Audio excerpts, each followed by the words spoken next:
Hi అందరికి మనందరికీ తెలుసు టీజీపీఎస్సీ నుండి మనకైతే బల్క్ రిక్రూట్మెంట్స్ అయితే రిలీజ్ అవుతున్నాయి. అది దాంట్లో సివిల్ ఆర్ఎండ్బి ఏడబ్ల్యూ మనకు ట్రిపుల్ 2 పోస్ట్ రిలీజ్ అయింది. అండ్ ఆర్ఎండ్బి మనకి ఎలక్ట్రికల్ ఏమో 49 పోస్ట్, నెక్స్ట్ ఎన్విరాన్మెంటల్ ఏడబ్ల్యూ ఏమో మనకు 19 పోస్ట్ రిలీజ్ అయింది.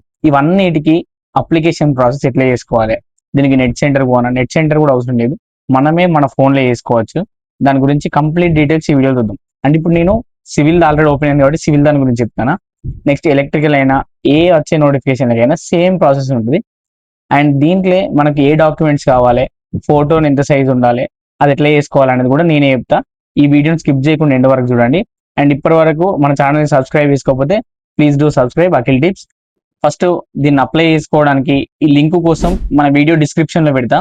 ఆ రెల్స్ మీరు కామెంట్ టీజీపీఎస్సీ అని కామెంట్ చేయండి, దీన్ని అప్లై లింక్ నేనే మీకు పంపిస్తాను. మీకు దీంట్లో ఫస్ట్ మనకి ఏంటంటే ఎవరైతే మనకు మ్యాక్సిమం దీన్ని అప్లై చేసుకునేటోళ్ళు ఆల్రెడీ ఓటీఆర్ రిజిస్టర్ చేసుకుని ఉంటారు. ఎందుకంటే లాస్ట్ ఫ్యూ మంత్స్ బ్యాకే మనకు ఏడిట్ ఓటీఆర్ అనే దాని గురించి హైలైట్ చేసింది కాబట్టి ఇన్ కేస్ ఎవరైనా చేసుకోకపోతే వాళ్ళ కోసం ఆ ఓటీఆర్ వీడియో అని ఉంటుంది. లేకపోతే ఇక్కడ కనబడుతుందిగా న్యూ రిజిస్ట్రేషన్ ఓటీఆర్ అనేది, దాన్ని క్లిక్ చేసుకోండి. నెక్స్ట్ ప్రాసెస్ అనేది ఉంటుంది. ఆ ప్రాసెస్ అనేది కంప్లీట్ అంటే మీ డీటెయిల్స్ ఫిల్ చేసుకొని నెక్స్ట్ అంటే బేసిక్ డీటెయిల్స్ ఫిల్ చేసుకుంటే కంప్లీట్ అయిపోతుంది. ఆ వీడియో ఒకసారి చూడండి. ఓటీఆర్ అనేది మీరు అప్పుడు చేసుకోకపోతే ఫ్రెష్గా రిజిస్టర్ అయ్యే వాళ్ళు ఇక్కడ ఫస్ట్ మొబైల్ నెంబర్ ఎంటర్ చేయండి, నెక్స్ట్ క్యాప్చా ఎంటర్ చేయండి. దాని తర్వాత గెట్ ఓపీఐటీపీ అని క్లిక్ చేస్తే మనకు ఒక టీజీపీఎస్సీ ఐడి దాంతో క్రియేట్ అవుతుంది. క్రియేట్ అయ్యి మన బేసిక్ డీటెయిల్స్ అడుగుతుంది. ఆ బేసిక్ డీటెయిల్స్ ఎంటర్ చేయండి. ఒకవేళ మనకు ఆల్రెడీ ఓటీఆర్ ఉన్నది కాకపోతే ఎడిట్ చేసుకోలే అప్పుడు టైం ఇచ్చినప్పుడు అనేటోళ్ళు ఎడిట్ ఓటీఆర్ క్లిక్ చేయండి. ఎడిట్ ఓటీఆర్ క్లిక్ చేసి మన డీటెయిల్స్ ఎంటర్ చేయండి.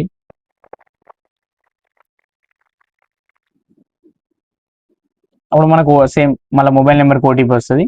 ఆ ఓటీపీని ఎంటర్ చేయండి.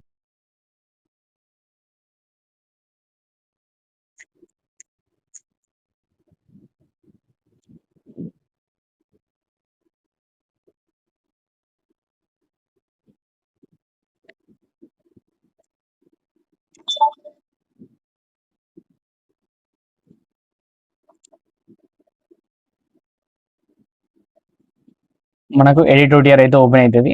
చాలా మంది అప్పుడు చేసుకోలేదు, కొంతమంది అంటే డిగ్రీ రాక చేసుకోలేదు, అండ్ కొంతమంది ఫైనల్ ఇయర్స్ కూడా ఎలిజిబుల్ కాదా అని అడుగుతున్నారు. ఫైనల్ ఇయర్స్ అనే వాళ్ళు ఎవరైతే జూన్ కంటే ముందు పాస్డ్ అవుట్ ఇయర్ మన మెమోలో వస్తుందో, అంటే మే కానీ ఏప్రిల్ కానీ వాళ్ళైతే ఎలిజిబుల్ ఉంటారు. జూన్ తర్వాత వచ్చే వాళ్ళు అయితే ఎలిజిబుల్ గారు. ఒకసారి డీటెయిల్స్ చూసుకోండి. మన డీటెయిల్స్ ఏమన్నా అంటే ఇప్పుడు స్టార్టింగ్ నుంచి మనకు ఫ్రెష్ అయినా కూడా ఇట్లనే అడుగుతుంది. First Aadhaar card number, name, next basic details వల్ల మన name and gender, date of birth, place of birth, mandal, father name, mother name, mother tongue ఇలాంటివి అడుగుతుంది. అండ్ నాన్ క్రీమీ లేయరా, క్రీమీ లేయరా, నెక్స్ట్ ఏమైనా డిసెబిలిటీ ఉందా, డిసెబిలిటీ ఉంటే అది, ఆల్రెడీ సర్వీస్ మ్యాన్ అయితే ఎస్, ఎంప్లాయీ డీటెయిల్స్ అవి వస్తే చూసుకోండి. నెక్స్ట్ మన అడ్రస్ డీటెయిల్స్ అడుగుతుంది. అడ్రస్ డీటెయిల్స్ కూడా ఎంట్రీ చేసుకోండి. నెక్స్ట్ మన ఎడ్యుకేషనల్ డీటెయిల్స్ అడుగుతుంది. ఎడ్యుకేషనల్ డీటెయిల్స్ వల్ల మనకు ఫస్ట్ నుండి 7th క్లాస్ మనం ఎక్కడైతే చదువుతామో దాన్ని బట్టే మన జోను మల్టీ జోన్ అనేది డిసైడ్ అవుతుంది. ఇప్పుడు జోన్ మల్టీ జోన్ గురించి తెలియడం వల్ల ఒకసారి చూసుకోండి. జోన్ 1కి ఏ డిస్ట్రిక్ట్స్ వస్తాయి, జోన్ 2కి ఏ డిస్ట్రిక్ట్స్ వస్తాయి, 3కి 4కి అప్ టు 7 వరకు చూసుకోండి. అండ్ మల్టీ జోన్ కూడా 1 to 4 జోన్లు ఏమో మల్టీ జోన్ 1, 5 నుండి 7 వరకు ఏమో మల్టీ జోన్ 2.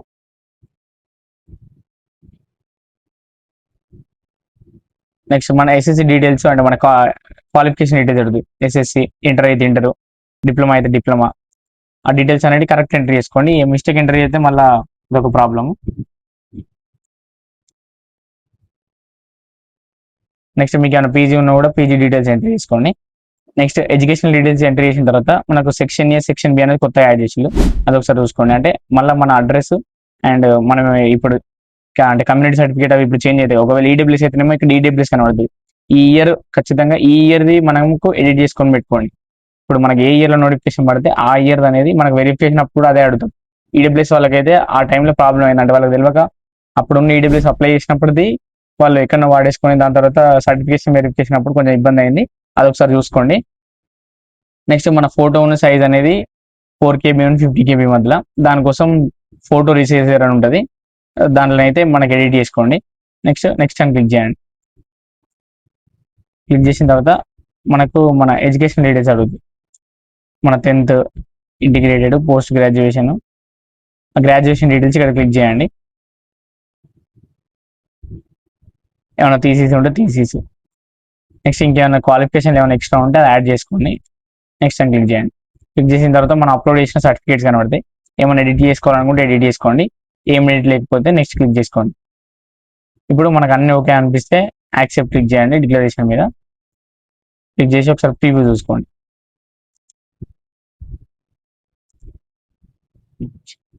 మనకు ఎవరికైనా అంటే సర్టిఫికేట్స్ ఉంటాయి కదా, ఇప్పుడు ఫర్ ఎగ్జాంపుల్ నాన్ క్లీమర్ ఎయిర్ కానీ నెక్స్ట్ ఈడబ్ల్యూ సర్టిఫికేట్ కానీ అవన్నీ మనకు టీజీపీఎస్సీ వెబ్సైట్లోనే ఉంటుంది. ఒకవేళ ఎంప్లాయ్ అయితేనేమో సర్వీస్ సర్టిఫికేట్ కానీ ఇవన్నీ ఇక్కడ చూసుకోండి. ఇక్కడ కింద కనబడుతున్నాయి సర్టిఫికేట్ ఫార్మాట్స్ ఫర్ డౌన్లోడ్ అని, అది క్లిక్ చేస్తే ఇవన్నీ ఓపెన్ అవుతాయి. మనకి ఎవరైతే రెసిడెన్స్ అంటే మనకు స్టడీ సర్టిఫికేట్ లేని వాళ్ళు రెసిడెన్స్ సర్టిఫికేట్ కావాలి. ఆ రెసిడెన్స్ సర్టిఫికేట్ కోసం ఇది క్లిక్ చేసుకోండి. చూడండి ఒకసారి, ఇది మనకు అథెంటిక్ నాన్ క్రీమ్ లేయర్ కానీ ఇక్కడ కొత్త రివైజ్డ్ పెట్టిల్లు అప్ టు 8 lakhs వరకు.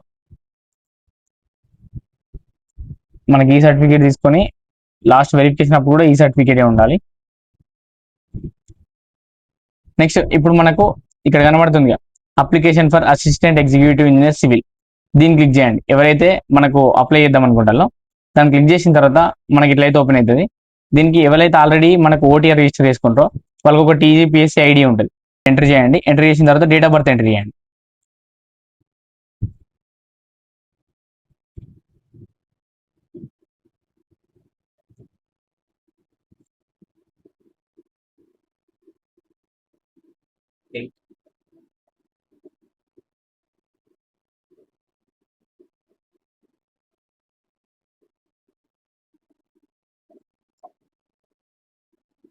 ఇక్కడ మనకు ఓటీపీ అనేది వస్తుంది మన ఫోన్ నెంబర్కి, ఆ ఓటీపీ అనేది ఎంటర్ చేయండి. నెక్స్ట్ మనకు అప్లికేషన్ ఫామ్ అనేది అయితే ఓపెన్ అవుతుంది. ఇక్కడ చూడండి, ఇప్పుడు నేను ఆల్రెడీ నా ఓటీఆర్లో నేను నా ఎడ్యుకేషనల్ డీటెయిల్స్ ఫిల్ చేసిన కాబట్టి డైరెక్ట్ ఇక్కడ ఓపెన్ అయింది. General recruitment for post of civil executive engineer, అది చూసుకోండి. ఇప్పుడు మనకు యూజర్ గైడ్ ఒకసారి కావాలనుకుంటే యూజర్ గైడ్ క్లిక్ చేసుకోండి. అంటే మనకు ఏం మిస్టేక్స్ పోకుండా దాన్ని చూసుకుంటే సరిపోతుంది.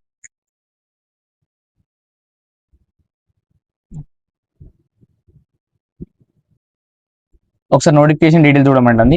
నోటిఫికేషన్ ఇప్పటివరకు మీరు చూడకపోతే ఒకసారి నోటిఫికేషన్ తరువాత చూసుకోండి, 1-2 సార్లు. అంటే మన ఎవరి మీద డిపెండ్ కాకుండా మెయిన్గా మనమే ఏం డీటెయిల్స్ ఉన్నాయి, ఏం కావాల్సినవి ఉన్నాయి అనే దాని గురించి చూడండి. ఎన్ని పోస్టులు ఉన్నాయి, మనం ఏ మల్టీ జోన్కి ఎందుకు వస్తాం, క్వాలిఫికేషన్ ఏంటి, అవన్నీ మళ్ళీ ఒకసారి చూసుకోండి. తరువాత చూసుకొని అప్లికేషన్ చేసుకోండి. ఇప్పుడు ఓకే నేను చదివినా కాబట్టి ఎస్ అని క్లిక్ చేస్తున్నా. క్లిక్ చేసి ఇక్కడ నా డీటెయిల్స్ కనబడుతున్నాయి. ఓకే, నా పేరు, నేను అంటే ఓటీఆర్లో ఏమేమి ఫిల్ చేసుకున్నానో అవన్నీ కనబడుతున్నాయి ఇక్కడ. అవన్నీ ఒకసారి కరెక్ట్ ఉన్నాయా లేదా, ఏమన్నా అంటే క్యాస్ట్ సర్టిఫికేట్ అవి ఏమన్నా మార్క్స్ అనుకుంటే అవి ఎడిట్ చేసుకోండి. అది కూడా ఓటీఆర్లో ముందు ఎడిట్ చేసుకోండి. ఎడిట్ చేసుకున్నాక దీనిలో డైరెక్ట్ మనకు అప్లికేషన్ అవుతుంది. ఇక్కడ డీటెయిల్స్ అన్ని కనబడతాయి. ఇక్కడ అడుగుతుంది అంటే educational qualification as per OTR data, మనది ఏంది బీఈ సివిల్ ఇంజనీరింగ్ కాబట్టి ఓకే. మోడ్ ఆఫ్ ఏంటి రెగ్యులరే కదా, రెగ్యులర్. ఒకవేళ డిస్టెన్స్ చదివాలి అనుకోండి వాళ్ళకి ఇక్కడ నెక్స్ట్ అక్కడ నుండి అప్రూవల్ అడుగుతాను. నాకు పర్సంటేజ్ మార్క్స్, నా సర్టిఫికేట్ అవన్నీ కనబడుతున్నాయి.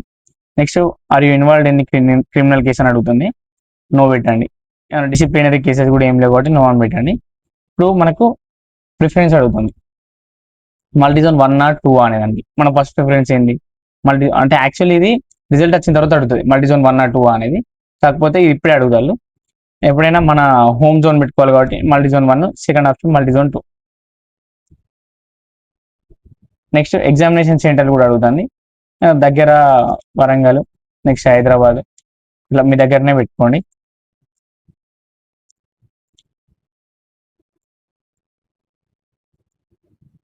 డిక్లరేషన్ అడుగుతాం, యాక్సెప్ట్ అని క్లిక్ చేసి ప్రివ్యూ చూసుకోండి ఒకసారి అన్ని కరెక్ట్ ఉన్నాయా లేదా, ఇంకేమైనా మిస్టేక్స్ ఉన్నాయని. ఇది మనకు నెక్స్ట్ ఏది పడ్డా కూడా ఇదే. ఇప్పుడు